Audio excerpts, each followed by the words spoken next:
Muzeeyi yagamba GIITA Musoke nkwadde major. Naye ngenda ku commission nga nva America. Amilia n'awandiika. GIITA Musoke abaana bo ngenda basomesa paka Makerere. Okusinziira omulimu gwakola. Amilia n'awandiika. GIITA Musoke ngenda kuzimbira ennyumba emigadde. Amilia n'awandiika. GIITA Musoke ngenda ku wano office. Konze muzeeyi tusidayo maji bajja kutta. Zine empapula ze bayitaano za bubbi ogenda kunnyamba. Nemanya ntuse wa muzeeyi. Mugere munoonyereze mu magye ga President Museveni NRA. Munoonye omuntu eyayambalanga element okuliko no retreat no surrender yenze GIITA. Omanyi mu yani oyo yaliruddawa munoonye. Mugende ku metuka za Fandi Lumumba omwana yakubanga 12 ku jipu nga nyamba element no retreat no time. Naye mulowooza tuli bajjo ffe twakola. Afande birungi tamanyi. Afande kula gye tomanyi omanyi nga tunaye mu CPC ate nga nkola ku document zo afande Kayula Zampa advisor GIITA Musoke sergeant, can you advise me on this matter? Ngenda bakulayigye kulayigye bantaliza pada nkunda private is now Kano kati mwaga twogereki mubuuze afande ayebwe yali ediswe kati brigade abasiya bona bandesi bansanzeemu nenkuba saluting omuntu alina akayinja kamu kati omuntu brigade yali akyakuba saluting ndeeta abantu tuva mu nsiko tebalina lanka ne tugenda mu lubiri abajjanga tebalina lanka mu nsiko ne basooka Major General baba Lieutenant General GIITA Musoke ndaba tuva ggulu ku pirika ebimundu twekalakaasa muzeeyi n'alayira wano tulaba n'afuuka president nga 29 ne bagala tukuba wano n'ennyonyi tugenda kufa wamu teri kalanka teri kanyota naye basajja mmwe neka nituvayo tuwogere GIITA yonona UPDF nga mwe mwatuonoona. A'udhu billahi minash shaitani rajim. Bismillahir rahmanir rahim. Assalamu alaikum wa rahmatullahi wa barakatuhu. Nze Haji Kabogoza omusomi w'edduwa ntereza ensonga z'amaka ebyenfuna n'endwadde ezitategeerekeka. Haji Kabogoza omusomi w'edduwa nsiŋŋaanibwa Ekitigoma ku Lwejjinja. Bw'obanga otuuse Ekitigoma mu town ku stage osobola okuba ku nnamba z'essimu ezo z'olaba zitambula. Gwe wenna ali ewala oyinza okuyita ku mukutu gwaffe ogwa WhatsApp ku layini eyo eya MTN obudde bwonna mbeerako. Sebo nsanyusa okulaba. Kale sebo mukama wange. Weewaawo. Olukisubi nsanyuse nnyo ate webale okunnoonya kubanga byavudde mu bakulu nabiwulidde naye ate nesaagala kupakuka naye ebyange biba setting nange nina abachwezi nasooka neera kyobulaba ate mu bakadogo bennina nze chairman naye ate tulina chain of command kyova yanagambya officer ne mugamba afande report there then after nze ngenda kukola ki ngenda kujja kugamba kikola amakulu kikola amakulu kitya afande Soleko I respect him yayingira mu myaka 9 ze na 12 ndozo olabeeraawo that is an appointment afande Soleko yaliko bodyguard wa president nze nali mulwanyi wa president Museveni baga na amagye ga president Museveni gwanga ne gani ga president Museveni ekyo kitu abantu bali okubeera way on that gage era naye amanya agamba gage tu afande Soleko mu magye gano mubotasoma abo bwa P3 ne P4 NRA yatekwala ekyo etwala oli mulwanyi mu bibinje ebyali mu Eastern ne Northern Soleko ne bamulondo okuba unit commander era bwogenda mwaka ivuza NRA ebibinje byasooka byonna notuka ku kibinja kibeta 38 ekyali eserere ekyasatu mu 8 osangamu Major General Muhesi CEO no sengamu Lieutenant Soleko CEO commanding officer 38 battalion nga brigade commander aba division commander by that time kubanga wali okyaligonza ne kudeyo Sefali bwe batibajawe batyo Sefali by that regime of the Sefali nga akimanyi ti CEO weserere Soleko okay Soleko kyobula bantu bakadogo tulina record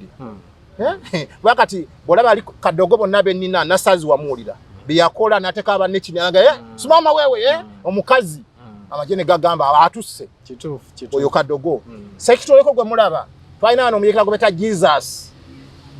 Soleko yambe byas ku magezi ge amazaale kubanga byokusoma twabiteeka ebbali tudda ku mazaale fetulina magezi mazaale kubanga bagamba mu luzungu baga experiences what is it? Experience is the best teacher. experience is the best teacher. Butasoma ndwadde President Museveni twandisomye experience is the best teacher. Is the best teacher. Wegamba bato ina experience toyinza kuba teacher. Kyogedde mu Luganda mu nsonyiwe. Nolwekyo sekitoleko I respect him. Sekitoleko bwe ndaba ali ebwayise nga alonda bucupa nkaba amaziga. Nze mbeera n'abaana abo. Gwe balaba kitono naye nze ntula nabo. Netutuleyo mu pirika waffe netwogera netugana ne bambuuza ne afa ndejjita otufera oba konze sibafera kubanga tuli ku kamera walo DYD UPDF luli yali yetuzibikidde netwagana kulaba kama baffe bonna bafudde bakoze ki bakwidde abajja bonna bapya bajja tubalaba lanka fe saluti tukubye kwenara saluti ne UPDF tukuba saluti konze jita kankyuse channel bagamba president nafa kakati kanonye bato bannange tukoze eki tuononya project fe singa tufukwata milioni nga 5 tetuna kitwegaza basajja bano tetuyina kubanga sebe kintu afe kadogo je mulabe eno sebo olabanga tuli batono ne tuli registered sebe tuli akisiro USRB etumanyi yunula gundi UR etwasasula tulina baloya oira era omuntu yena agamba takwata ku GIITA tamanyina baloya jibafutuka Genosale ali awe ya document ya jina afande Kavuma ali awe ya welese creation ya tuwandikira ngaba kadogo which means batumanyi welese creation Kavuma signed kati omuntu alina otegera nti GIITA ekintu kyavuga siri muyaye nakola lwaki nanoonya bakadogo batono nga manyi nti in future kubanga afande Kavuma yagamba GIITA olaba muri batono naye in future amgana koya n'ebisatu n'abaana babagenzi nga tunoonya we batusoka ntufuna stand tugenda kufuna obuyambi then tufune orphans tufune bannamwandu fe tukyaka banga bakadogo sebe wosingane tabano bannamwandu 2 ojja gamba President Museveni oli mu bizibu abamba bebakako baze kunonya pension abamwe ne baba wasa eyazo kunonya pension mu kyawo taddayo kubanga akabina kabade kacha paapala sebe bombo tavayo ogenda kwesanga ali na maligante ate mama gundi atoli eno ndiande naye bange bwe yafa nze byansobera ne yemola ogenda okulaba ojuku yatwa ate ojuku katole baba yafa sirimu nomujjaso bala akoze eki na yafudde nowekyo kyasanyusiza nnyo kukyala sekitoleko byayogedde yabyogedde sekitoleko yogola talina bigambo sekitoleko fa abayekero kulaba ngetwala abaana abato twayingiramu omutima guli ogwekiyekera fa abayekera bolaba aba president era kyolaba Museveni atutya fe tumanyi okuseka ebintu ebi kutta na kufuna musaala bintu bwefunye omusaala wenseka ate nkusekera kitono kubanga sente zompadde kiroze nyama nziri yake nakwezi siddamu kulya pako mwezi lugugwako mazira yoko mukene kakati sanyuki enyumba gibangambye amasanyalaze sigiraba nze saluni mwensanga amasanyalaze nsula mu rumu emu juzi n'abaana bange bansalako saa 7 gw'ekiro nabalira wansi nembaga tweba kyanyamba mukyala munaye bagwa bugwi tata tukunoonya tata bichi twawulidde nzo manyi tulina amanyira bwensula omanyi nga muyeke nze kyali muyekera era mjito osulawa bwe tugenda ekibuye tulinya kibuye nenkomye kibuye nga anti nkwata wali nzira simanyi gundi yani eno gibayita gundi eno waliwo bayita ekitundu bayitawo batyawo kati golaba nkutta mu kinyolo GIITA asula eyo basula weeyo gwe GIITA asula eyo gwe malare nenya boda n'ensula ebwayise n'engenda emigadde anti ye muyekera anti muze tulaba averuwero uyo Masoli najja Namugongo bwatyo nagwa wali eyo waganafa natekako entalabuusi abadde omukatuli kinaafuuka musiraamu nebbogo yasaba yobadde manti president nafugani erinya lyana Kasim aina abudu ne Kasim nayo basala ddi kakati byali byansiko nakati abikozesa amanyi nakulumya vakalo natambira GIITA ogenze nnyo nkuulidde kubanga sekitoleka nnumanyo obadde otuukiriza ebya sekitoleka okutwaliza wamu kyansanyusiza naye wookomeddewo nina embeera gye nkulabamu simanyi oba bakubye eŋŋumi boda eriiso so sikitegeera muntu atulaba wayinza ogamba kisubi aleetedde omusajja omukuba ebikonde boda bavuga nze mbalaba nga bavuga ate kati nga GIITA nze esaawa zino mu Uganda ndi nkoko njeru sagala nnyo bintu bya mmotoka bano nyinza okulinya emmotoka nga ninye drone nibaga litudde liroza ogira bwati mulango hapana fungua hiyo GIITA ndiyo hii wanataka yeye kati nera n'abakulu abanjala munjagaza ki afande mugira kyendiko kimanyi Kadogo issue bwafane mugira gwokyali maje muno akyalinamu obusomyo n'omanya nti fe foundation oyo Lieutenant General naye akugamba GIITA singa temwali mmwe singa tetuli kye tuli n'ogamba gw'omulalo gwoyogedde kino nti me I respect you afande Lwakisalaate yagamba nze toyinza kuŋŋaako kuba muganda abaganda abo singa tebaalibo netuli afande nabimanya muzeyi gwe yali ankwasizanga IOwe bandabirire sebo nze nange simulenda omanyi nti waliwo in charge guests mu SFC mu State House officer mulamba in charge guests nga GIITA Musoke ndi ku list nsula kololo naye nga ne mugenyi wani n'abakulu banti apita ku gate bagamba uyo mugenyi ya muzeyi uyo mugenyi ya muzeyi nange nenzimba ne mbanga sekoko nenzikirire kamo kyangeze gula nyanya naye singa bwe tulaba ebintu bino bwe byali naffe bwe twandibadde kubanga bwe ndaba president nasula mu State House ne banvuga ku parliament nga kyanda waninze muzeyi yamuwadde order kiro kati ali awo akuuma GIITA omugenyi wa muzeyi amanyi naye yali alowooza ebintu bya muzanyo zanyo naye besanga nga ni maaso ga president fepanga byaffe byakiyekera kakati amuwa order ez GIITA muwe ennyumba genda musoya yange yekatabi omuwe emmere afande kyanda akimanyi kakati nenzijaawo naŋŋamba gali ndiyo iyo najingira mu Land Cruiser mpya yo neewunya bubi ndaba erimu ne TV nenga bintu bye twalwanira oba singa muzeyi gyagenda okumpa eno ne Land Cruiser bwenti nga ndaba ebifaananyi ndaba ebikazi bigira biti neŋŋamba oba nengira ebifaananyi bivaawa nga ndaba netugenda neŋŋamba bagenda ndoza yange mugenyi wa president netwambuka ekkololo kati nga muzeyi yagambye mutwale wa Senfuka eriyo battalion ya PGB by that time nentuukayo Senfuka amanyi twalina ye Munsiko nanye banyanjulayo naga this is a boy ntiye ng'ennyumba eri wali bajjamu office ateeka ebintu ebweru bateeke mwani GIITA sergeant mugenyi wa president appointed gomanye entebe ya president batwala mu Benz entebe yali ya president bagitwalira mu Benz bagitwalira mu Benz entebe ya president olaba carpet eri watula bwati gwe time webanga agenda kujja tolaba wasala wao naye waliwo essaawa eri olaba balinnyalinnya omanyi nti eyo platoon namba eri waliga that is their task kulinnyirira naye waliwo essaawa wetuka nti waki apo communication I'm on the way kati awo terya gwe linnyawo wali gibakusibira omwe omukulu omu yagenda omukulu omu leka nkuwe story omukulu omu yagenda squad commander weyo nagamba leo musikanyage vitu yuko mzuri tulikuja hapa tunaangalia situation yuko nomo tebali nyako kamera zikutte olwadda yentebe ne bagamba come here ngati tulaba mulimu mwakoze wali nagamba ntaba tulaba ebintu biri okay luzira oleba kusiba oleba amaje bayinza tegawo bomu tewali takinga risk yonna bayinza tegawo bomu ne kubaki yojogendere entebe ya muzeyi ejja walo time wejira ne bagiteekawo eyo sebonjera byebbanga njitegeera embwa ziwunyako waliwo abe nasabira mu church embwa ne zijja nayingidde kusaba kwanza first get out nze nakedde kujja kusaba nalina misoni yange jakuko omwana asabireko wanfuna emikisa patience mbandi awo ng'embwa zigguse emimwa nentunagabwa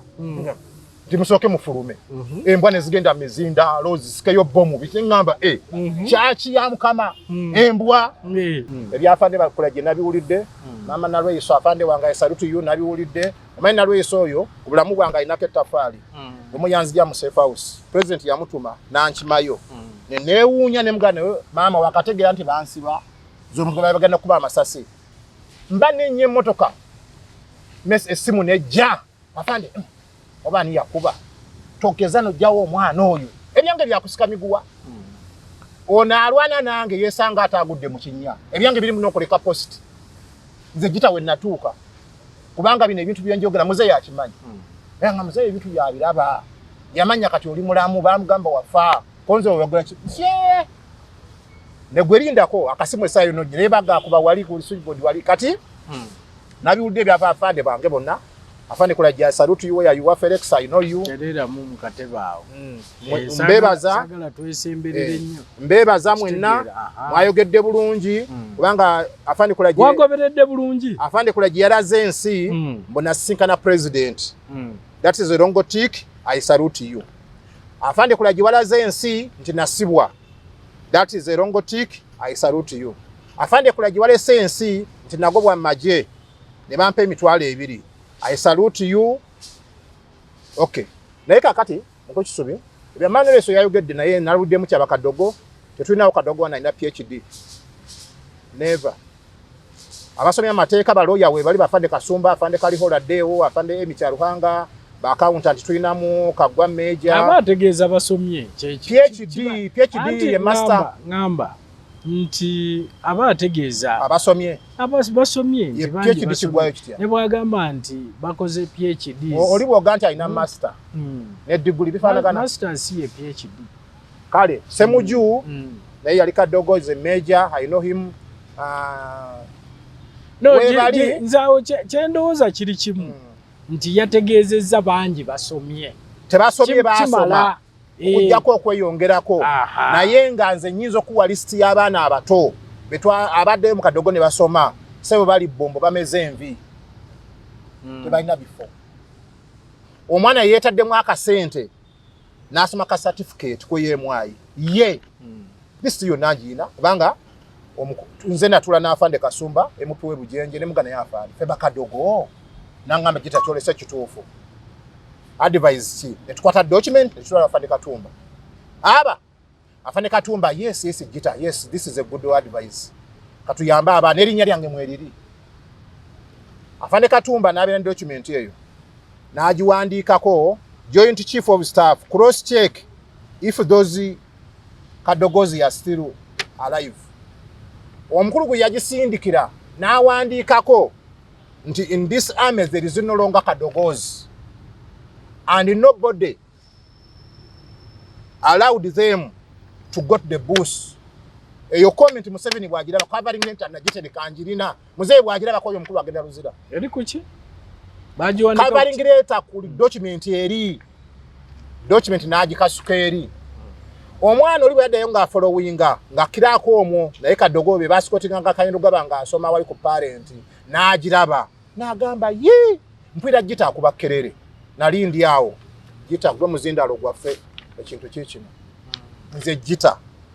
nziba nesiga n'abakulu bankubira nyaga GIITA sebo tulwane ko ebizu byammwe n'ebyaffe nenga tafa ne mwina ziranga nti fe ne twasigala ku kale no problem now yagadde nsooka ntegeeza abantu GIITA yani GIITA akuba kerere GIITA akuba kerere bwe twabadde tutudde manyi GIITA akuba kerere GIITA kawandula bigambo GIITA pirika yani bannange fe twali baana bato mukuba abaana abato bakama baffe abatuguluminga bonna bafudde bakoze eki baweddewo. Nyinza okugaba essaawa zino ndaba Kayindo Tafire, ndaba Afande Jim Mwezi, ndaba Afande Sale, ndaba Afande Muzeeyi Museveni, ndaba Afande Mwesige, ndaba Kyaligonza, ndaba Kawagga, ndaba Kashaka Steven, ndaba Julius Kihande, ndaba Lwasande, simanyi nawulira ali China. Kugamba ye Kinobe yaliki yali Kadogo naye Kinobe naye bizubi bingi nyinzo mwabya no mwabya tubireke mbadde mbuuza bubuuza tumuleke Kinobe yagadde leero nsooke ndaga abantu GIITA Musoke yani GIITA Musoke RA005426 Sergeant GIITA Musoke John Bosco ate baali kyusa manye byamaje kyusa yakati n'ogenderawo mu kavuyo GIITA Musoke nzaalibwa migadde GIITA Musoke era bwe nawulidde byayogera ninga kati kanneyogereko bali beddame leero weewandiiseeko bwewandiise GIITA Musoke nazaalibwa nga ennaku z'omwezi 19 ogw'omwenda 72 oli mukulama profile nze yange eri mu magye eyo babeere nayo ate kubanga nze likodi yange mu magye baajo fayiro yange eriko disaata 7 disaata anti buli basiba disaata tebakyusa si kubuza mundu si kubante si kukola kinenga nenze n'ababbe nti mbamanyi naye tewali case bazina mu faamu zaabwe fe twazitikanga naye GIITA case 7 disaster president ne mu meetinga ne banzibayo gyantadde ne bantwayo Luzira disaata disimiso disaata GIITA Musoke biri mu ebiri ne banzija mu office yange ne bankuba amasasi ne banteeka mu komera disaata ate banteekayo ate banzijayo ate mukunzijayo malira mu bitiibwa usizingana president the confidence zenina kubanga akusiba mulala akujjayo mulala tugende ku dambi GIITA Musoke ndi mero siri femero GIITA ebintu biri ebi ndi mero siri femero oli musajja olira kubanga waloba femero kituufu bafande Jessica lupo femero akuba mu mweyita sa religion yange nze ndi mukatoliki naye bwe nasibwa nendokoka bansiba nnyo bw'otuuka Luzira ne Wakasiisi yagenda Luzira nga si mulokole naye avaayo nga senior pastor bishop Wakasiisi Kanolo eyava Tanzania nga honorary omanyi nti Kano anina Wakasiisi ate Israel Mayenga kusema obubanga mu buto mu Israel Mayenga major anti bakigongo group honorary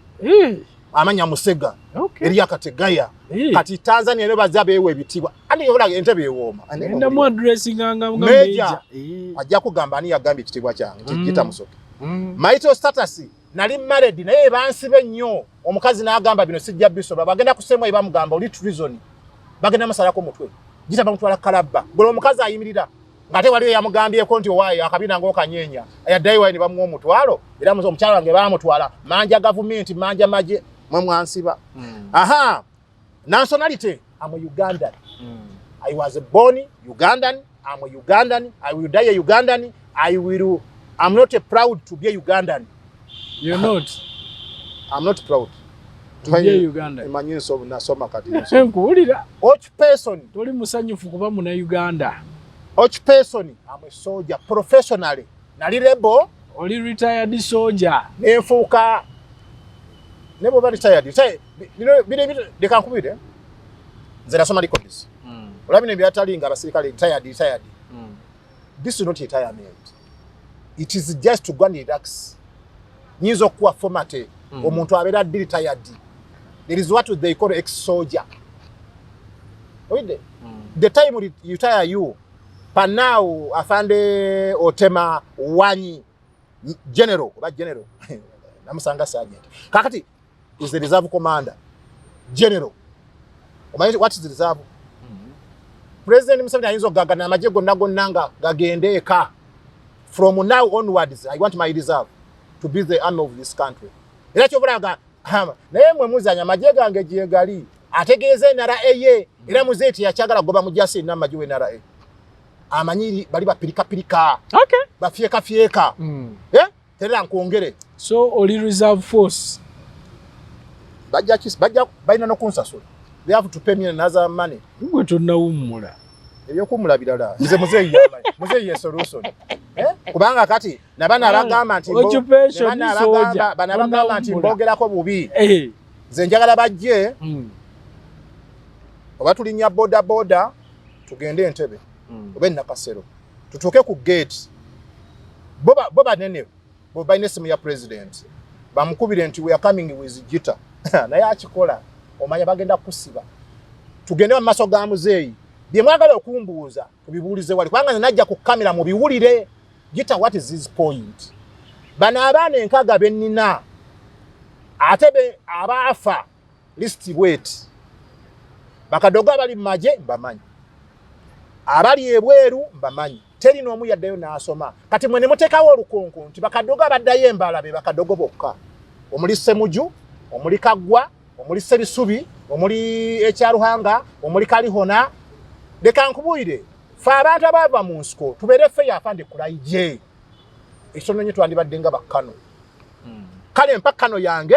ngende waffe nnime bagamba oyo Kano nsobola okugenda mu banka nziyo bukaddaana nunde enkoko oba professional yamujja butegeera theory and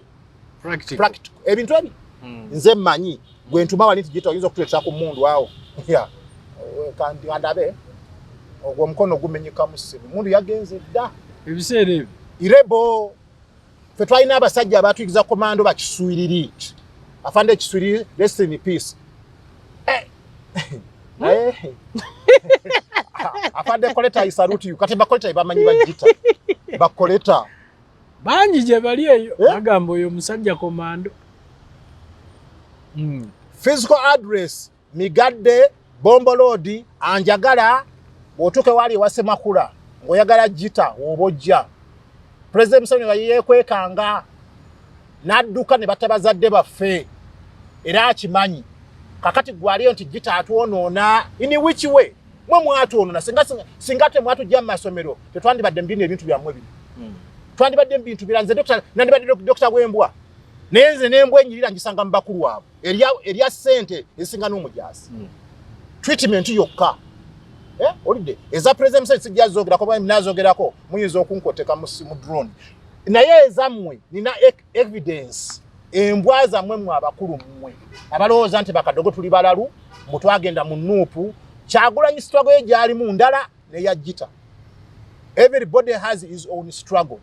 era mugere munoonyereze mu majega president Museveni NRA munoonye omuntu eyayambalanga element okuliko no retreat no surrender yenze jita omanyi mu yani oyo yali luddawa munoonye mugende ku metuka za fandi Lumumba omwana yakubanga 12 ku jipu nga nyamba element no retreat no naimwe mulowooza tuli bajjo fe twakola naye bakama baffe twatusubiramu omugaati bafudde tutulira omuntu ogwo president Museveni afande birungi tamanyi afande kula gye tomanyi omanyi nga tunaye mu CPC ate nga nkola ku document zo afande Kayula Zampa advisor Jita Musoke sergeant can you advise me on this matter nenda bakulayije kulayije bantaliza pada nkunda private is now Kano kati mwana tuogereki era mwabuuzanga nayo no bamujjewa nga office yange yali out of bound kubanga muzeyi yali awadde task Kayula to research the army. I was on assignment nenkolera omulimu nengugusa mitwale 2014 meja wano nange saruti nange kati badde nkubira banange bankubire yonna babyonona yonona now the Jita oba muwira buulize ekyo olabye kyakoze bulungi sekyoleka yakoze bulungi n'asokaano kubanga nze sinza nze sibama kati nalese paper wakakati kati otalo yagala kulwana Jita la paper wakasiba kujjamu ngatto wesotinge nga Kayura awandiika jeno Kayura abatwala document bonne wa Kayura ngazisooka wuwo sergeant Jita cross check and advise me oba agala kumubba ne baleeta mubuuze afanda ayebwe yali ediswe kati brigade abasya bona bandesi bansanzeemu nenkuba saluting omuntu alina akayinja kamu kati omuntu brigade yali akyakuba saluting nendeeta abantu tuva mu nsiko tebalina lanka ne tugenda mu lubiri abajjanga tebalina lanka mu nsiko ne basooka Major General Lieutenant General Jita Musoke ndaba tuva ggulu kupirika ebimundu twekalakaasa muzeeyi n'alayira wano tulaba n'afuuka president nga 20mwenda ne bagala tukuba wano n'ennyonyi tugenda kufa wamu teri kalanka teri kanyota naye basajja mmwe naye kati tuvayo twogere mbu Jita ayonoona UPDF nga mwe mwatuonoona ne mutujja mu masomero ne tujja mu nsiko ne mutulaga omuntu bwe bamutta bwe bamwambula bwe batemako ekigere eyo yonna singa mwabitwozaamu ne mugamba ebyensiko byonna singa tuli bright singa tuli nga bana abasomye olinde ne kati fe tetulina application tetulina intake mwaga tukoleki biri bye mwasigalamu kati mwe mutubala kubanga mwatu enamba ya kubanga mwatu enamba ya mwe ya NRA yes mwagituwa twafuka ile jura ame mwatu signing se bipapula nga fe tetumanyi tuli bwana buto sign here sign here sign here ebira byawani katutubimanyi fe tugera kutegera luvanyuma nnyo mboyino okukola emyaka 9 n'okola n'emyaka 3 reserve mwenda gya government esatu reserve mubakubalirira bakusasule tange nokesanga esatu reserve oba okola je emyaka 12 and bwe bagigatta ogendeeka naye ng'okyali muli mu service kakati je emyaka ogiraba bw'ogivaako eba contract kati ebina baabitufera nijeta nenensanga ndi maje emyaka 35 kati nange mbagamba wali tuveewo mu nsasule afane kola jayinzo sasule tubale ekibalawo kubanga twava mu reserve je na signing ngo 12 nengenda mu contract fomu jezi tebaziraga maje kati namuliko dizimbi zikleyo ne contract botuka mweje emyaka o signing eyo contract era contract bwo umula amajengo yalakudda amajengo bana abawumudde bali engagement kiba kitegeeza ozemu mu maje naye eri engagement naye wafuna package kati kola bw'oba oddamu tojja kufuna package ndala akatabo keekali bakaliteninga wafuna dda kati ofuna musaala ojuza fomu ya engagement okiraba kakati ffe bagita nga bakadogo president yandibadde agamba abaana bange mbawe meja kabayo ne milioni 2 buli omu mugende mufe kubanga tuli ku mugugo gwa ntaana tetukyakolayo emyaka aga embeera mbi mukene ebijanjalo byakawukuumi seba ku maduuka ffe tugula ebijanjalo eby'essente entono kituluma baani bakadogo sente tuzijjawo twafunanga 2,500 ffe tubadde mu majje nga tufuna 2,000 ez'okulya tugende ku biodata wo next anjagala bombo buzo wasemakulu ojaawo bonosanga mu bloka awo batonzijayo kati atoba obalagiridde wagambye gwe anti bagala kumanya jembeera ate baloza ndi muyekera ne gonzijawa onzija mu mugundi Kongo next of kin Andrew Semalulu ye mwana wange yakoma mu P3 bakuze abana bange muzeyi yagamba agenda basomesa ekifaananyi njacho naye ojjo kitere yaba next of kin ye Semalulu Andrew Semalulu tuli banvuma bakasiri gwanga setutwe lya ntama sikaira bwe yafa ne ngamba kanyimuka muzime ne ngamba yimuka nawe legweti ya sergeant yogera namba buchidwe n'abana batano abana bange babiri abawala bagenda mu bufumbo nga nemyaka bayina emyaka 13 lwaki nga bantadde mu safe house president n'agamba agenda basomesa myaka 2 sirabanga ku school fees simanyo bamiri akyambadde bye yawandika mu brief ya president byali bifu oba byali bikola oba president yakola Amiria wayina to implement that directives ntichi abana bange basome Amiria yawandika chi mu brief muzeyi yagamba GIITA Musoke nkwadde major naye ngenda ku commission nga nva America Amiria n'awandika GIITA Musoke abana bagenda basomesa paka Makerere okusinzira omulimu gwakola Amiria n'awandika GIITA Musoke ngenda kuzimbira ennyumba emigadde Amiria n'awandika GIITA Musoke ngenda ku wano office konze muzeyi tusidayo maji bajja kutta zine empapula zibayitaano za bubbi ogenda kunnyamba nemanya ntuse wa muzeyi omaze okukola obwa whistleblower maze anti kati asanyusa anoonya wonna kakati muzeyi ne mugamba muzeyi nga saasoma nti ofuuse mwana wange tolina bazadde nkugase ku baana bange era seba natasa badayana ndi muganda waabwe mu musaayi mu Luganda nga mutata waabwe yangattako banga muzeyi yakyogera mu bigambo si mu musaayi mu bigambo omusaayi kirala ayo Luganda luzibu bwe ngende Makerere nengamba yanzi ndaba bali abantu basoma language zinali ndowooza language oba biki language sebo Oluganda balusoma esebo kati abana bange tebasoma abana nga babiri bagenda mu kugabwe bulumi bwe tuyina GIITA nakoma mu P6 nze bino byenkola nze nabagamba nagula Dickson nesomesa GIITA era toyinza kunchalenjinga wakoma mu P6 nesomesa Dickson ule Semalulu nakoma mu P5 abawala nakoma mu P5 omwani bamujja mu somero nga ndi mu safe house alaba akabina kanyenyanya yakazala y'abaana babiri kati yo tocha safe house tocha abana bange tebasomye tocha kakati agwenoga ne GIITA ayogera bubi tugetu mukwate ononkwata ojja kunsiba onte olide lwakasisi ya mara 2 kati advisor wa president but webuza react when we have don't react before something has reacted don't do what don't react when something have already reacted react before something when something has already happened singa nasoma nandifuze gwanga lino olabo luzungu wa P6 kuulira telefoni namba yange 0701522200 nkubira simu ongambe tuogere siko kunkubira simu ngoli mu drone bino lese byaki njagadde bategeere education background bategeere ki GIITA Musoke nasoma soko kabulira abantu tugende yala mutegeere GIITA yani GIITA no ye profile yange sinza GIITA wantu nenfuna omulimu kubanga nakoma mu P6 GIITA akubera chairman wa BAKADOGO nfuga abatasoma bannange nga mulimu n'abennyota basekitoleko bamigadde bakangave bagundi nakabaale ba officer mwebali batize kasirivu gumwala bafa ali wali avunda abakulu b'amagye bakisege nate lyavaayo ebyo soko male yebyo betugendo gendako kubanga lwaki tugenda bigendako nti afande Kulayigye yangambye nti abawumula bonna mu butuufu babajjanjabira bwerere mu malwaliro. So nebuuziza lwaki Kasiriivu ali mu kuvundira eyo. 1975 to 17 nasomera Gayaza Primary School.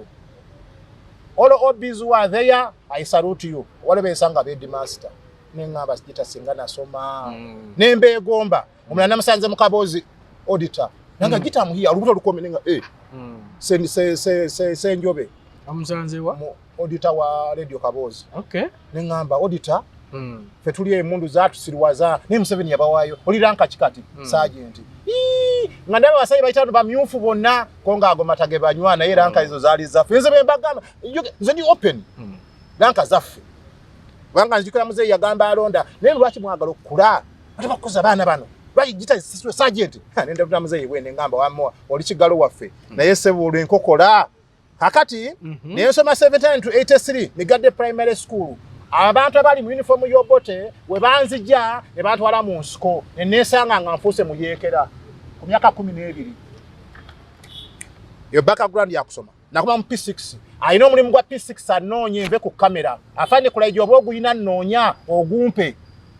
nve ku kamera nonya kyakola ne bakadogo bannange sereka kadogo yenna mabega kubanga mwatukola bubi nnyo basajja mmwe mitwalo 15 kati amabati ogampadde ngazimbewa abazadde bafa ettaka twasanga bali tutte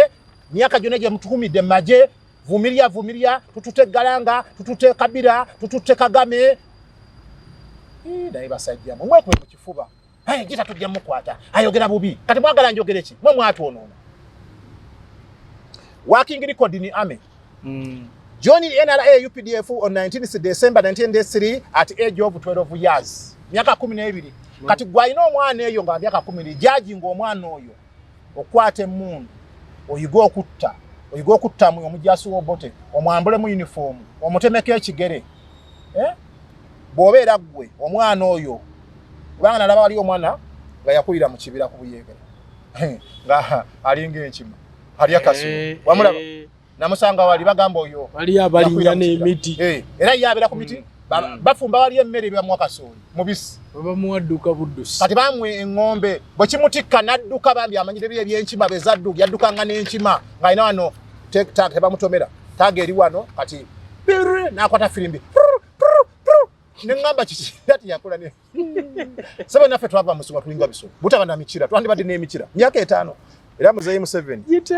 Mairebo camp was Gombe Abdul Nasser camp abali mu Gombe afande Nakabale asalutu yu afande Nzaruku dead afande Aronda dead afande Jaka Musinguzi dead afande Charugonza iwaze asalutu yu naye mpa ku dola afande Charugonza ngatu ababererawo afande Charugonza jukire chali emache ndi wana bana saro ya mafuta ye chali eyo jira bechibuye mo chali emisai naye na magoma wali yakutwa tekere chimwe tuina nako tujukira banaffe noganzi sina mikwano kozi gwe kisubira kale my camp leader was Major General Matayo Charugonza leti Nzaruku afande sana mwanji bakakebe bafu bamwerinde bafu asikaje tumusime mufu afande bero musabono wegaba mafu kati tukole ki kati tudukirewa ate bano banaffe betwogera mbu bagala kutukwata akukwata takumanyi tokola ngako naye maje tobera ngako naye mpala section tobera naye mpala tuni tobera ngako nachi owira ali muntu ebe ali masanyalaze okay no problem I salute you now capture Kampala I was in 7th unit ebibinje byawamba Kampala mwendi ali mu kibinje ekyomusanvu 7th ebibinje camps zali mu nsiko mwendi kati awo ezo nalanka wali mu Abudunasa camp jukire yali Black Bomba yali mu Gertrude Njuba anonya amasasi alekinga era I salute mama oyo Gertrude wandi bade na general omukazi yakola kubanga olaba risks yayitanga mu bwati ematugawo kuyisa biki okay kali ni mwamu oba minister w'ettaka at least era olina kumotoka ya UC nozali ku kano kati baba kuza kubanga muzeyi gundi oli Jacob Asimwe bamwa honorary captain kati brigade assistant advisor to the president ayola we 10 awo kale omanyi yali headmaster namubuuza naye essomero lyo ndagako brigade wegita ebireke ebitu biri warning ngeringa warning niye twogera wo gita we are warning GEETA va ku social media kati ndagewa nze nzire emigadde njogere n'obuwanga mugira eri eyo maje mujja kunkwata nani ga sabo katwogere mwana n'obuwanga naye GEETA abali bakomanda bange nga tuwamba Kampala afande Kyaligonza afande Stable Muhanji yafa umula mirembe grupo yakwata eyakuba emundu ekajjansi obonyo naliko afande ka muntu yaliko abala bonna baafa era awo mulaba polisi ekajjansa awo mirambo nze buli wempita wonda banenga yi mikwano gyaffe bonna basigala wano bakomredi bwe ntuke kabasanda kusaza awasigalawo 8 kakati tukole ki nalwana kajjansi obonyo nadduka eyatwala 110 y'obonyo box body afande James Kamuntu eyafugako status ace battalion sekitoleko naye mwabera unity commander gomulabo yalonda ebicupa iwaze mwalabako commander omugaba etakajoba ngale yakuba bloka yali CEO wa 97 Masafi eyo 97 sevamu afande Lwakiseta mwagenda mu wevamu benu tumukundu omugenzi mwagenda mu Lwakiseta bwemuva mu Lwakiseta maddamu afande Kajoba ali eyo yagamba kati GEETA nze ndiye mudali kale twakola ngene maso koyi ya femu yava ku 7 nejja musadi batatu wali okuwamba nagenda musadi tugenda olutwambuse engulu nafandi Lumumba iringa Bible cross Northern Uganda past Pakwach Road twakwata Kaluma aloyi alito anaka pabo abali ku group eyo mwali ne GEETA tubuka mirambo paka gulu nalwana kona kiraka ne tutta eriko odwa President Museveni najja fe twatumanyi tuse ericholi eri eddene bweriti President Museveni bwe yajja mu helicopter n'agamba n'asembera wali omulambo tugamba tunaona muntu kubwa muzeyi n'atugamba mubikule emimwa naliwo nga munda mulimu erinyo lya Golodi muzeyi n'agamba this is a man n'amukubira salute akubira mmeri naga this one has been a good commander why don't you report good commander wawo we na remo owena wamajego bote ati amulumirirwa baba bona Tanzania ye group eri boito joko bazola lokero gandi toko simanyi special pono chak abasajja bayina amanya negwe no wirati birungi agamba lwachi yalemera side eri ulemerayo uyizo gana katulaba mu opposition yabasya bagamba fete twagala byammwe fete twagala okufuga bano balaba omugati guli wali nabagala kuya ku keke eri olemerayo katenze GEETA salemera ku kamera naye nja kufunamu gudu somaita lumwaja gana GEETA ofaki n'abasajja kwato lukadde 2 genda olime je bali abasajja ya bano bakwagalana kwagalana bali wano bakirumira cyo kwagalana group ba kati mutasa nalaba bino ayinzo gana yo gomwana afa kyogo noyenda ki konze njala kulunda nkoko oya sente mmeka ebya Museveni bireke yabeera birakwata hamu kigundu abeera ne sale tebabiraba okay eriko dwa naliko abana abafa ne otwa baziika rest in peace baga bajja kubajjayo baddi I was in NRA Mobile Brigade called Alpha by leader late Patrick Lumumba oba wali Alpha Mobile eyalwano intalo za Northern ne Bravo ya Kaluhanga ne Delta ya Fando Okecho Santos Kasidi bugwe yakwata wali sajja mudama yafa abo nabagenzi eyo Alpha yalimu ebibinje ebi buli muntu yali eyo nga yalimu 41st ya Fande suicide I salute you twakola 3 unit mobile siri ezo nga Rwejema yazifuga yaina mutwalo gumu mu bitano gugwe ne bagamo kuamba wanawa Rwejema operation commander GISA rest in peace kakati be basajja baguluminga ba GEETA twasirika fe twafuka twasoka kubaba kafero naye nga amagezi gonna gali kuki ku mututu ene slight mistake omututu guli guti wokoyere enso byogenze kitufu GEETA yo chunga yo matekwa prison of war osanga babiri mbasi zisala kumanya afande nimepiga atosanga nkaba afande alikuwa anatoroka afande kubanga mwatuyigirize eri matekwa kakati afande Katunji mugenzi afande Lumumba mugenzi 51 battalion afande Isma Matovu msajja ali munubi naye msajja wategera muganda mu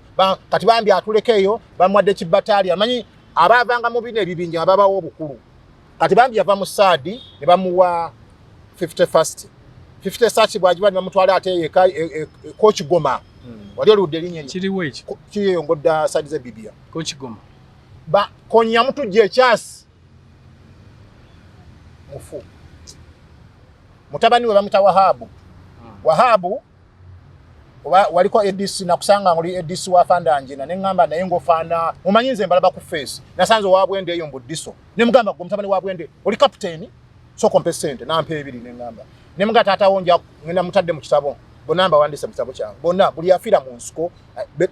betwala nabo nabayingidde amaji mwe najja bawandikako gwani wajjotya okoleddewa bibinja bibiri meja jeno nalindage bali bonna ba firika abo ba fieka bani kakati afande simu yafa lakwena twalwa na Bravo yafanika Lwanga Mugenzi Director Sanso muje kati bambi bali batumanyi singa ibandi bali batukoma recommend GIITA to be general nete wali kati bano tebatumanyi baga tujja musiba tujja mujja mwengato netujja okumunisa netujja okumunyaza nanyonye njo kubanyaza kale aifotira kwena from guru natambuza ekigero okuva eggulu paka magamaga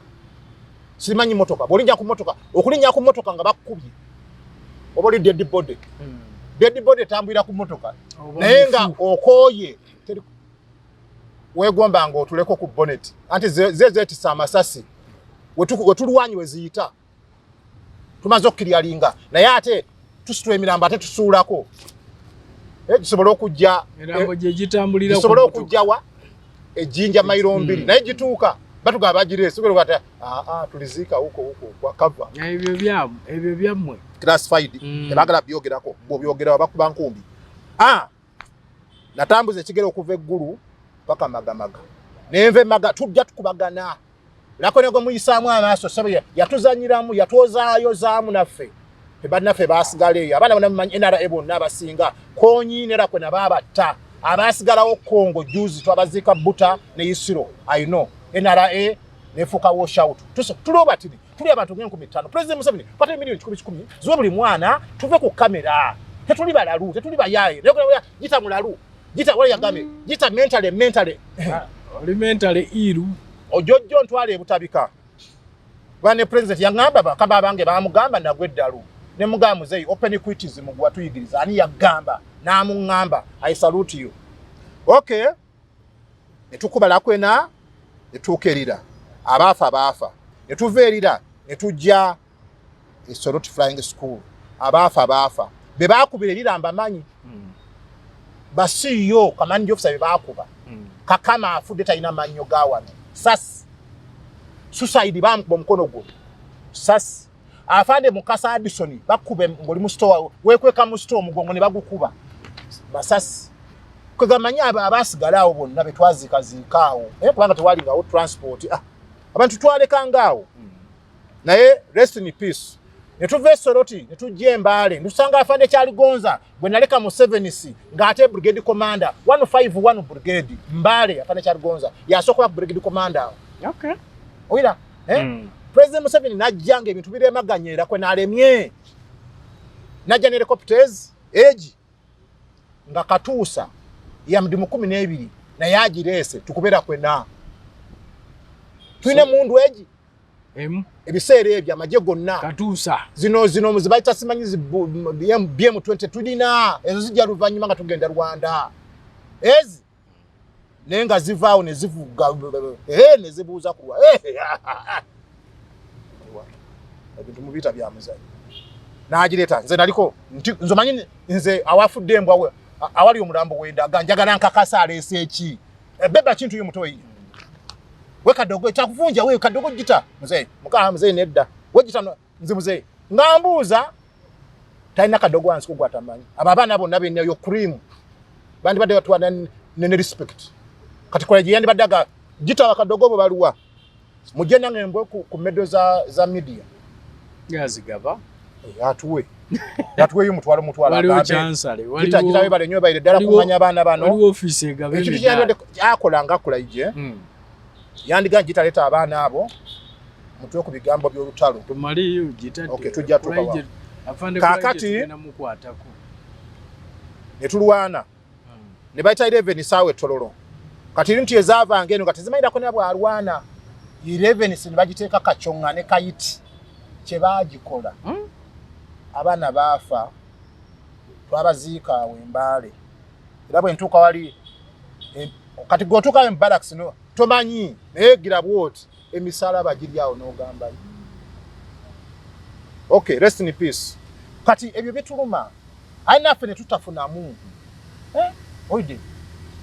notambula mu kibuga osange gwomanyi mpayo naye oyogera birungi awo omanyi omuntu agenda okwewola ayogera bigambo bingi okimanyi a person is going to get it on ayina story ennungi nnyo ng'atuuse wa Manerenda era ayinza Manerenda agamba nafunye omugagga ono alabika musasuzi mulungi naye wose waliwo atuuka alo the phone is not on alo kakati tebagita omuntu agenda nze kwagani nina moto zange nasoma ekitabo kya Matirunduza nakyo some ekya Martin kya Nkuruma Kwame nasoma ekya Mandela nasoma kya Betrayed by My Leader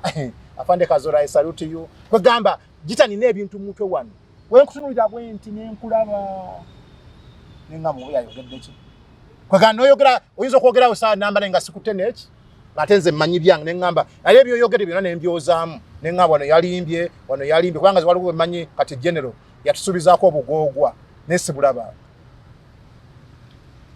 nkuulira kati ezo memories zingamba mwatulimba tugende mu maaso gita 11 sibaji kubaawo ono mwana gwe nigamba gwe babala mu bafu wali mulamu ni data ebara dead eyamaje ebara ki dead body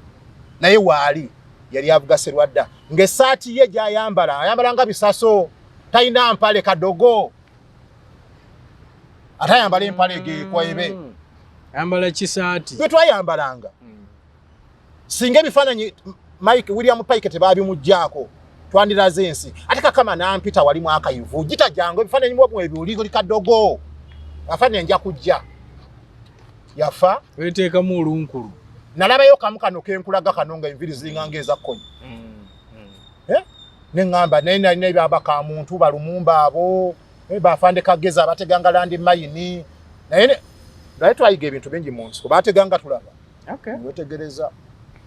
bamutalamu wali akubazi mizingo nolaba nogamba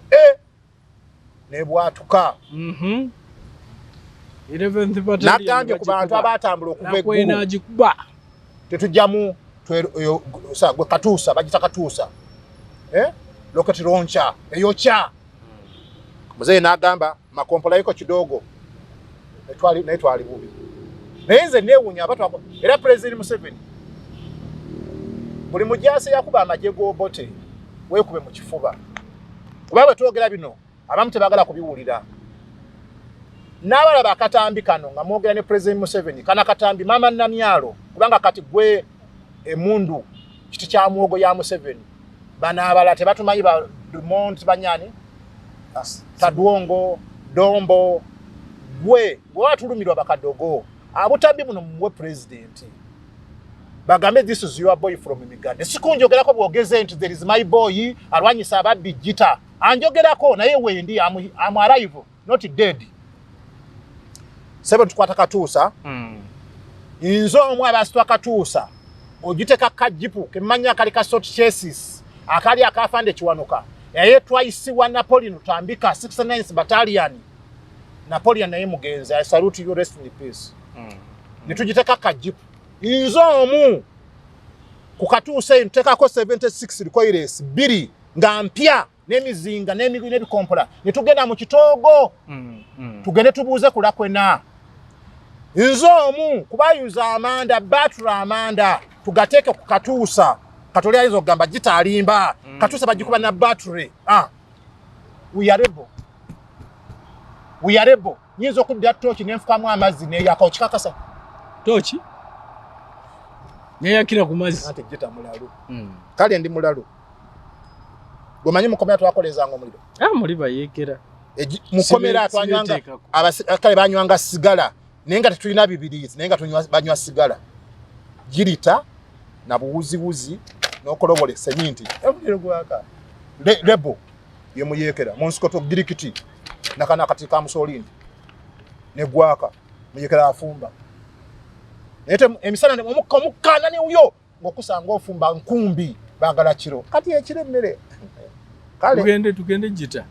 nentambula I was among the troops prepare to be butumala okuba lakwenda paka magamaga nali omu kubagendo kuba Kenya. Kenya mwagikubako oba mwali mugenda? Twagibuuzaako. Afande Museveni ku Local Hotel nga meeting ababidande sali bakatenta apuli nga ndi awo bampadde uniform ya police ogwo nagwo musango kati okwata misango nzo mujasi ne mumpa uniform ya police ate nga nina mini cheke tukoze amaje tukoze wanda kati laba site wandibadde ba somehow GIITA Musoke brigade ya GIITA Musoke naye basajja tuli ku sergeant kale ranka muzirike ne mutuwe ku sente muzirina gwabadde ngenda kubuuza njo kyayagala ranka bumpe sente twagala kukola fa KADOGO sebo our gundi group ya registered era tukwatako lawyer wali KADOGO bwa era kati ne mpira KADOGO bamukutembuza wa yabye pichi yakoze eki because I cancel them temubba one day tugenda kubotoka mumuda mbate bagala tukwata twatwaza ogwo musango is it a certain government certain whatever violence malaya kantu ako okay mukama yampo luzungu battery ya feinzo obutatukiriza awa mobile unity betwamala Kenya muze yaja ne tutesa ne tambula ne paka malaba ne tutesa ne bigwa moyina Adam ba muze yamugamba botakiriza kugula border flaga zange zitwa Nairobi moyina kankana Kenya kuvadda mujitiisa. I was among the troops prepared to attack Kenya in 1987 and the peace talk took place at Malaba border. Muzeyi n'ayingira n'abajasaba nenga muzeyi wafe agenze kumutta buyadda n'awanika ekigalo. Muzeyi tubakube siasa naye muzeyi engalo bate kuluma. Awo mobile unity again sababu mutwama lutalo kwedwa kwena tuba tuli awo kumacha tuloza tupoye tugenda ku relaxinga message nejja bwato muyekera mulala akoze eki ayingiddewo ne tutambuza ebigero okuva etololo paka gulu order muli bayekera you are mobile soldier lero line kati okubona abono kunolaba omuntu n'agamba GIITA muyaye mulalu tujja mukwata ayononye BAKADOGO twaba emitwalo 15 gibamala singa mwana ogwe bawe 10 singa gwe wekube mwengato singa bazi wagwe singa toleto kuba mayinja naye kale kikoze bulungi bonna bana ba Mutebi bakabaka Mutebi bwe birembe byamuze tukena Mutebi I'm telling you this kati bana bangana social media step tungenda kwata abana bange tugende banda tugende ku gate twagala Mutebi kabaka batugamba nga mutugende mu baje tukomya bwa kabaka yegwe sebo totujukiranga ko Mutebi tuze atenze sifu kamera ndi wanvuma zente maddamula nyimirire bwenti mugambe kabaka wafe Mutebi ejerio eriawerera abacholi n'abalanga batatatawo mbalese atenga nyamba dolubugo katezo step zonna mungane social media kamera zijja kudduka zijje banda abakisubi bano bajja tekiki GIITA naye teri yakuganya social media batusolving tuve ku kamera batusolving sekitoleko bamuganye na ulide ngayo omukulu ayogera agambye yali bivuddeko atabivaako bamusasule lieutenant CEO nafuna emitwalo 15 weya command officer that appointment nebo tamuwanda yankandala that appointment of command officer inaba jasi 7 3 koyinya aina emizinga aina tanka alera radio set umusajja abidangale ku receiver naibera alokolo sign 00 eyo flash message wa president kolo sign sexual ko bodyguard kolo sign 00 kasimu over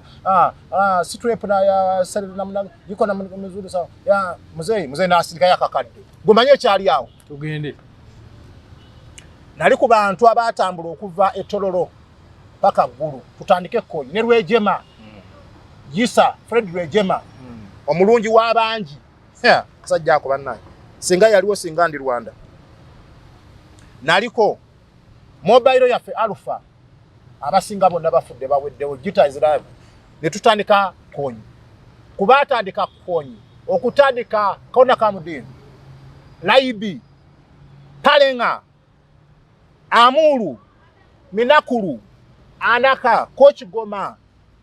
kati tuogere kitulekeki muchwini opit eyo sebo nga toyita apieta eyo toyita bulisayo na chas bayina masasi ga tracer gaya kantu gamba tuwedde lyaka no gamba ibyo yange ligona kalisewo nange gali ntya sebo naliko ku unit ezata nikakonyi kirana mu 8 naye newunyiza konya wedde mu 214 na mukaga konyi natwala obo Central Africa naye nga nambe yafa obwe nkunyumizo yinzo okukaba kisozi kale in 1990 nali ku bajasi abalondebwa n'afande Rwejema tugende Rwanda tubatwaleko bana batuyambe Luwero sikive. It was a mission, the refugees to go back to their country. Now nzo omukwabo n'abalala benyinzo banyumiza naye bonna bagenzi GIITA akyaliwo afande Rubega obuka koge eyali akuyira Atale pieces muzinga murefu 1 to 2 auza nebogola n'ogamba oba eggulu ligenda kugwa afande Rubega ni kakoge I salute you. Abana ba afande Rubega mwenna gye muli abali e Germany abali e Japan abali Australia abali e kakoge abali Mapamba abatte enkukunyi I salute you. Tata mu yakola beba jimu isigire bebe okero ngo bakubye byasi jo Sergeant okero engola Sergeant Jim owisigire katise bale flat general ne GIITA ne mulowoza nze kale salute you where you are afande Goloba I salute you ni police there abo natwalyanga mu chipolo omanye chipolo akawunga akasuzewe naku 2 no salako nga kanaanuka sikiryanga ne tubeerawo we tuliwe yasiro tuyise mu difficult situation chovola batulina confidence okay ebye Rwanda mwabihulira afande wange yafa mu mferi y'ekisiru nene tamala nitwagwa mu mulalo ne baleta afande Kagame Paulo Tagamba Major kati Major General President of Rwanda sebo twakutuusa ne tujjukire tuwe ku dola afande Kagame Paulo tujjukire twakola mutabane wo Semalulu bomu yamukuba okugulu ne kuvaako naye omwana oyo yafa yali watanga yali escorting afande Kagame omwana yafa n'abazadde bafa okay abantu benna nabo nkusomerayo kumanya yeso afande Kigozi Nasani Kakuba Mpanga mugenzi afande Kakebe mugenzi leti Benoni tumukunde China kayetesigo yali avuga China alidde ni makakati yadduka kadogo bo babira bero ne badduka nafe twandiduse defe twasigalawo ng'emundu emmenye tujja kwogera antiru enyumba lwenegwa afande tumukunde yali mmita ye police Benoni bobani gamba simwe muganda wa Londa yanywa omwenge 110 ne mukube ekigo ne mutema ko omutwe twaina ye afande Rubega yali akuyira emizinga yafa okay n'abalala bangi abana abali akuba emizinga bwe twakomawo omu bayiba mitase mukaya Kadogo yakubanga 23mm rocket launcher muzeyi yamuwa sergeant nga tukomyewo thank you very much kupiga wajinga iwa wutu tumanye ebintu bingi kati mwabatamanyi mutunonye tubawandikire 1995 engeri nali nsomye intelligence bandiployinga mu 63rd battalion nensangamu afande Lwakiseta nensangamu afande Mwerinde nensangamu afande Serunjoji nensangamu afande bangi bafudde abo nabagenzi neva mu 63rd battalion basiyo bange Lwakiseta omugenzi Lwere omugenzi ne bagatta amaje kubanga amaje gali gakendedde agagenze eka abana Rwanda nga tetukyawera tuli batini mulimu n'empewo ne bagatta ebibinja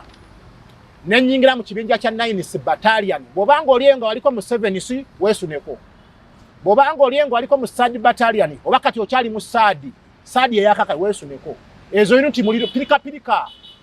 boba waliko mu 63rd wesuneko boba waliko mu 9th battalion wesuneko oye na akyali eyo naye bonna mufudde afande Segawa afande Jingo afande Kigozi afande Yani bonna bagemate abantu bonna bafudde naye BAGIITA batu akola contract ne Katonda I salute you kakati 9th Battalion abakulu ne bajjamu obumulumulu bintu byakwekuba boxing eyende nozane oyende kwa konyi wajiwuwe sebo ne batusitula tulumbya ate konyi buto netwambuka kiro abakazi musigalao nenga mukazi wange asasigale mu kayumba kesubi genda mu kyalo ebintu no byakwata no box bivera ida yara abakazi bafede bano ba chovola banejali mpereza yo mutwalo bwemba nago mama lyakantu awo kazi yanza ida kubana nandi bajewa munaku gambu tusewunya newunya mukazi nagane oyi muvateka mu mufu ate mukazi wo wajali boyogera boti nejali owerezayo mutwalo anti oli gwe batwala ngandi mu busibe yazala yo jali sina buzibu ne yanza mama w'abaana so olugira no werezayo baba nekizibu nanga amina ndieno nja kulya kanyama konzo mutwalo gugo sinzi usesi walana kitufu fete tuwalana Museveni akimanyi omuyika tawalana erebo neba no wira GIITA Musoke netuzo kumunyaza munyaza nange njaba nyaza kakati ekibinja ne bakiwa Ezra Chombo mugada Doni nabasa kati Chombo yafa accident yali siyo wange fana ye musadi yalumumba kati olaba ndoze bintu bijja kanyange GIITA nande badde siyo bula sekitondeko yali bwate bodyguard to be a command officer ndozo labo experience is what wagambita is the best teacher kakati Chombo nabeera siyo bambi mroka bwe yamutta kati muganda wayingidde amaje wano kati Doni nabasa Major General Division Commander of Third Division in Moroto afande Doni nabasa I salute you sikibi nafe twagale kubanga ebintu byakweyubula naye nafe tubeereko bwe tuli okay kati Chombo ekyo kibinja twabiremu ne Patrick Kiyingi kano bwe tuve jableni gundi ya mukube eriiso kati batekamu eriendiga afande Kiyingi bangambye oli munema I salute you where you are twali wamu afande Geoffrey Segawa konyi gwe yatta abamanyi Geoffrey Segawa wekasana beba batukuza tuli bantu tuli ba how do you call it happy to trigger happy trigger simanyi wano olugalo lubeera wano simanyi lulimi lwamwe lwa Kiswahili wano ku trigger lubeera wano kuzanyo engalo bagikuba abasemwayi kola report president omuyita otya gw'omuyita otya gwankuba gw'omuyita otya aha afande mweri naye mugenzi I was among operation Sudan soup LRA ati Konyi village Jableni batukuba abana 703 dead body wali sali yakwata kazini yakwata natunula nengana yebi enyonyi zitukuba nalaba helicopter tayaka teri mu muliro naye Sudan mwana ensi zine ebyombo ndaba mutenda byali tuli yasimanyi Ukraine naye abasajja ebyombo biri mu Afrika wano nalaba helicopter nga silencer neryo kayituyira zibomu nenzuruka mu senyu nenjalango ebikke nate guyika okay Mungu yiko aizuru naye labo nja kumusiba tujja kumusiba why nakola zenezo nalanka yatuve Jableni 97 nga tuli twakampinga eregu ne bannonda sebo ngene nsomo bwaliko dis kiraka nengende jinja nensoma nemala okusoma director wange yasooka afande Sewankambo obulwamata I salute you afande Maka Kodiru rest in peace afande Meja Mutengesa Sabiti oyatya kazi ni nadduka emisinde kati ali yukke yaddeyo yasomere Sanda City ne kaliruga bamutawanya wane ebya politics ne bimulema ojja musanga eri amwa lecture here GIITA Musoke now I'm going to lecture you bali baba gundi guarantee ensibwe kubonya bote bono na material ne kati GIITA ne banyonona GIITA nandi badde muntu munene maje ga Museveni sikuogera bwogezi kale bampe ekyo bwogezi bwa maje I was among nenkola kiraliko nenyingira mu records my first deployment in kiraliko directorate of records sebo omusiru omulalu bamudeployinga kumaini kati laba bino sekireko bamugamba wedi quarter omanyi bino sekireko bamugamba mbo bamutekawo ADF nganjala kono na fire ya officer walo card je bateka munda okubera occurrence Kisubi bwe nkusanga nga ofukanga oli officer nkwate kalamu enkalu ne ngenda mpandiikamu. Lieutenant Kisubi is in discipline. Afikira environment za Katonda. Nteeka ze n'ensi. Gwe tomanyi okola eyo. Kale bagenda okuwa promotion. File ezo tuzisitula ne tuzitwala mu bakulu. Bagenda okusangamu occurrence nga tebamanyi yagiwandiikamu. Ojja sigala lieutenant. Eri file afuka kukubo. Abiriga group. Kategeera. Otegede kati bajita be bajita. Abiriga yali mulwadde wa sukali. Kati nze nasanga nga ba officer. Nga akaaba enjota yange sebenze linya nze jita nze nfuse sergeant. Mpozi wali bakuwandi eyo kadi mu file ya officer teri mu ya sergeant. Bana basitebe badamu febyafe bya pilika. Neba office bulofuka office abyafanika ni rugaba. Wacha kubakwa nyo politics. I disobey order of the army. Kati osangeri wali omukulu yakateeka mu yetamanyi kiba kitegesa ajja kufuna feed maso. Yo ijita. Aha, nembera mu records. Ne bampa ekyali sacha and documentation. Afande sewanka mbo nakimpa. Ono gusobola afande njja gusobola. Nenkola kakati omaye bitu yenasanga nga amajete galina personal file. Kati omuntu obero to mujasi galina personal file. Antoina ki? Personal file. Oyine namba, toina file. Muliko dizi. Nenongo salongo sao, nenkusukuma message. Ne bakadogo bola babo, bave mbalala ne bajja kuwajita. Era bwe bayo kadogo amanyi nti yajja muliko zinakola documentation, nze na ku documentinga. Ngoyambadde empale nyimpi ne saati enjeru nze gita. Base muju abo. Semuju kulajjo Dawudi ayogera. Bonna nze nabakola ko documentation. Bakagwa, badibya, banyero, simayi bakakama, simayi bani, abana bangi. Era nabagade banyi anti afate tukumanyi yegwe. Nene bakola ko bangwa osirabu au fingerprint bichi. Ne baddayo ne basoma. Nze jita. Kakati ulamala ne banzijamu kosi najikoera Jinja. CTS, Clerical Training School Jinja. School of Infantry. Aha, abali abagenya abakulu Lieutenant Ret Kaleba Mugenzi, Major Kokodiri Muleba, Mutengesa Yadduka, Brigadier Musinguzi is now here in the Prime Minister officer. Bagamye mutujjeyo sebo otuwe sente tuwa nena document I will bring nena jita wafane Musinguzi. I know you. You was in CPA. Na afande Mbadi nga Lieutenant, afande Kyatuuka, afande Omara is now Brigadier. Abasajja bonna tubadde nabo naye ne weebunya. Bo bakikola batya. Okay. Ngenda kweta document ya bakadogo ewo. Tewasoma. Ekyo kusoma kirala. Badde ne basoma. Emundu yagera ndi myezi. Kakati ekyo nakyo kirema. Lapidi baagattamu okusoma. Okusoma kutogo. Boboso betota. Ate wosoma obera muwoga. Otyo okufa. Anti naye madalo. Balo nolwandira ku computer. Ba madalo ofuna. Muno mu Africa olwandira ku computer. Bino kati konyola baje abadde otwale computer obo. Wakati bo bagamba goli kubikadde. Kale wabikadde olweyo lukadde. Olaye muzee AKS ka charge na wali mu nsonda najirabe ali wali. Erumanye ensonda. AK47. Najiraba wali a charge na. Lwa charge eseba kulwa charge ocha na agamba kino kikadde ankisuule. Aha. Jita Musoke bwe namala okuva muri kodizi ne bansindika Masaka mu tanka unit. Deputy Chief Clerk. Afande Mbadi yansaga ga captain. Bamusindise nga logistic officer. Kugaba Greece. Ngere misana awo no musanga yenna afananga musota. Greece wachi. Kugabira mu tanka bichi ntaka mafuta. Oyiro service. Sebo nakola leka tsi CBF. I salute you where you are Afande Mbaso Mbadi. Kuti bonde. Kati Mbadi namuleka yate ne banchusa Mbale.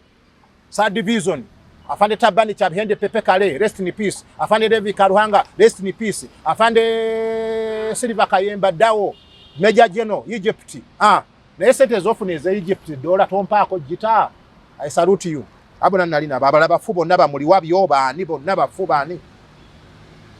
Sadi webanzi jayo ne bantwala e Congo.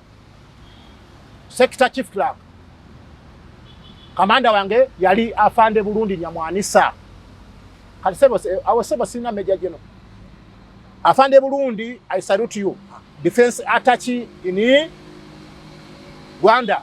ewa Kagame afande Kagame mugambe kuba mutuusa naliko. I salute you. Ne tukola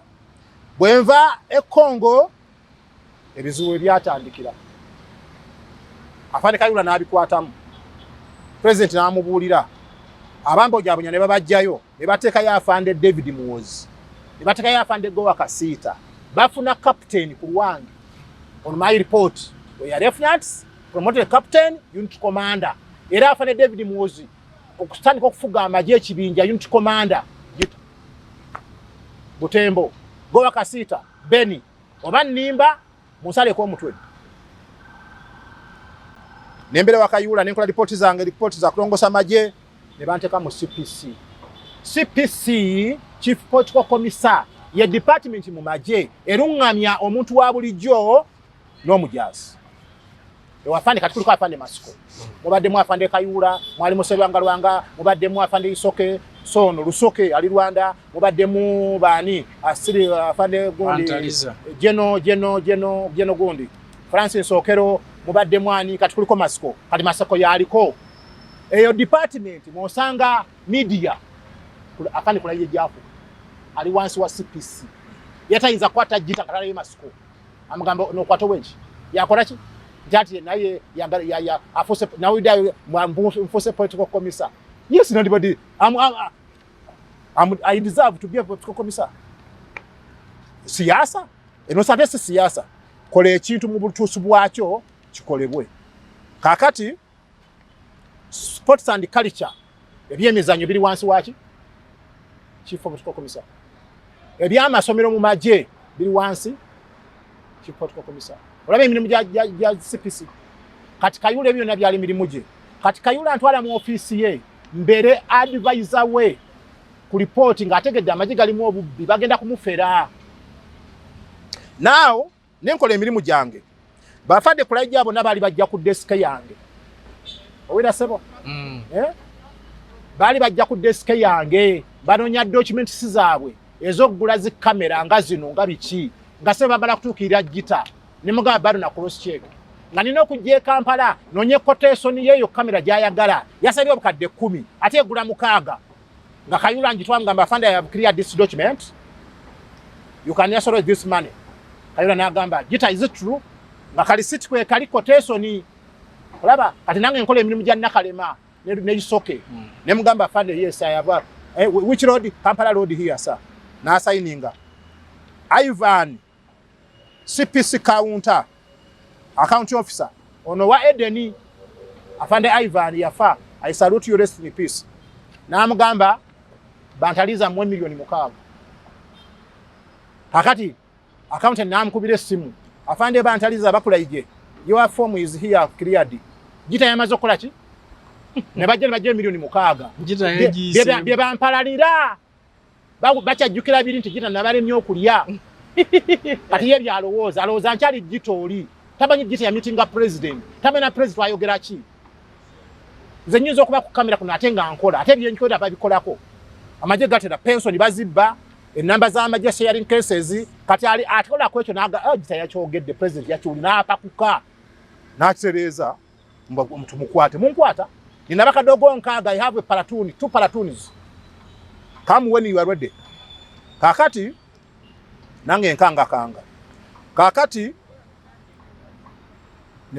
nenve mbale Congo nenkola emirimu gyange mu CPC kakati nakola report ya fraud ebizibu byonna binasanga mu magye mu masomero sente bazibba sente za ba orphani